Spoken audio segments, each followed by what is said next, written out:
Waiting for the water to boil, black tea, strong, he stood in the little kitchen and read Bukowski. He didn't like it, particularly. Something boring about a man who seems bored by everything.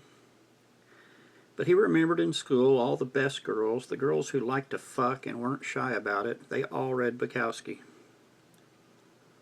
And then he turned the page, and there was a piece. A little piece about goldfish and mother and a smile that he knew too well.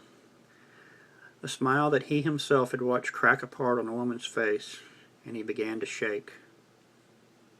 He wasn't part of the Valium generation. He was a part of the whiskey set. But there wasn't any whiskey in the house, so he just shook. And the tea kettle whistled shrill, ear-piercing, and didn't stop till it was dry. And he just stood there and shook. And he thought to himself the craziest, sanest thought that had ever crossed his mind. He thought, I could get a shovel. If I only had a shovel, I could dig that old man up. The one who forced fake smiles onto women and children, forced fake smiles on a woman and a child. I could dig him up and bring him back to life, and I could pour him a glass of gin, and then I would beat him to death with that shovel. Because dying old without a drink in that hospital, without looking me in the eye, wasn't fair to him, and it wasn't fair to me.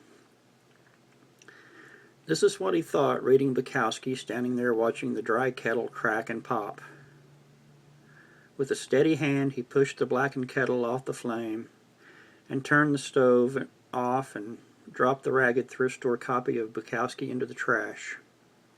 He hated it. He hated it that once someone compared him to Bukowski. But then he thought it wasn't as bad as being compared to Neruda. That had happened too. He thought, well, at least the girls who read Bukowski, they like to fuck. He turned the gas back on, but the flame didn't catch. And he went to take a nap in his favorite chair.